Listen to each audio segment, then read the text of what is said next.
পৃথিবীতে একজন মানুষই শুধু জানতেন যে তিনি পৃথিবীতে কতদিন বাঁচবেন, সেটা হচ্ছে সাইয়েদনা আদম আলাইহিস সালাম। ওনাকে বলে দেওয়া হয়েছিল উমরুকা আলফু সানা, তুমি পৃথিবীতে বাঁচবে 1000 বছর।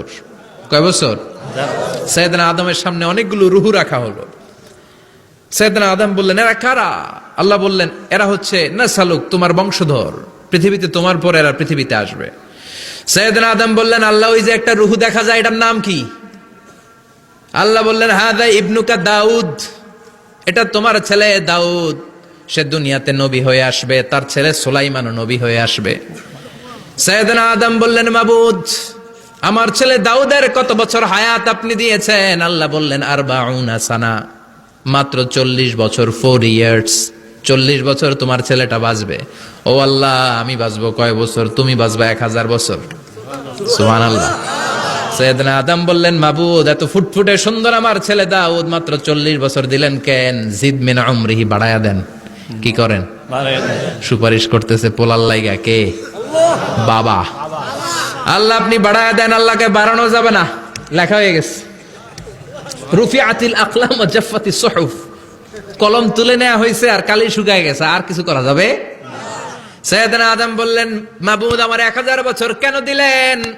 আমার এই সুন্দর ফুটফুটে ছেলেটারে মাত্র শুধুমাত্র 40 বছর কেন দিলেন? ও মাবুদ, আমার 1000 বছরের দরকার নাই, আমার 1000 বছর থেকে 60 বছর আমি আমার ছেলেরে দিয়ে দিলাম। দাউদ আলাইহিস সালাম বাঁচবে 40 বছর, তো বাপ আদম যদি আরো 60 দেয়, 40 আর 60 মিলে কত হয়? 100। ভালো হিসাব বোঝে 100।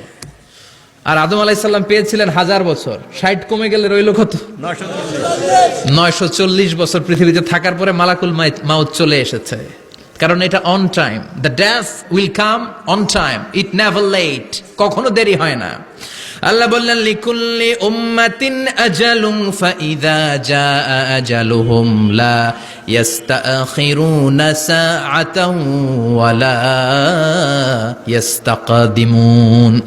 মৃত্যুর একটা নির্ধারিত সময় আমি বেঁধে দিয়েছি, অন টাইম, অন টাইমেই চলে আসে, 1 সেকেন্ড আগেও আসবে না, 1 সেকেন্ড পরেও আসবে না।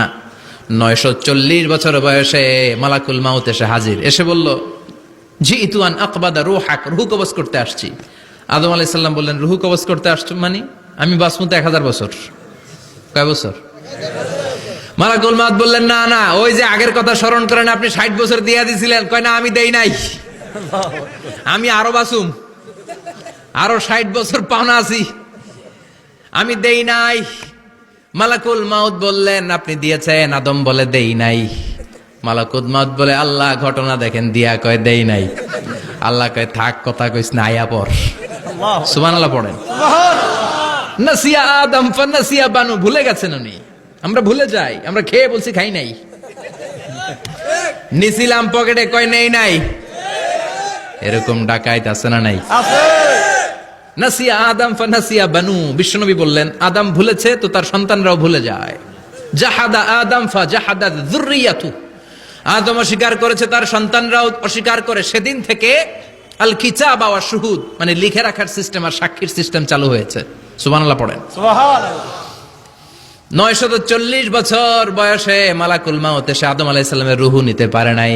উনি 1000 বছর যখন হয়েছে তখন এসে সাইয়েদনা আদম আলাইহিস সালামের রূহ কবজ করেছে। যেই দিন পৃথিবীর প্রথম মানব, প্রথম নবীর রূহ মালাকুল মাউত দুনিয়া এসে কবজ করেছে, ওই দিনটাও ছিল জুমাবার। সুবহানাল্লাহ, আল্লাহু আকবার। আবার বিশ্বনবী বললেন, লা তাকুমুস সাআহ ইল্লা ফি ইয়াউমিল জুমআহ ইযা যুলজিলাতিল আরদু জিলজালাহা ওয়া আখরাজাতিল আরদু আসকালাহা ইযা রুজ্জাতিল আরদু রাজ্জান ওয়া বুসাতিল জিবালু বাসসা। কিয়ামতের দিন পৃথিবীটাকে একটা প্রকম্পন দিয়ে কাঁপিয়ে দিবে কে? আল্লাহ। মারাত্মক একটা ঝাঁকুনি দিবে আল্লাহ, পুরো পৃথিবীটা কেঁপে ভেঙে চুরে খান খান হয়ে যাবে।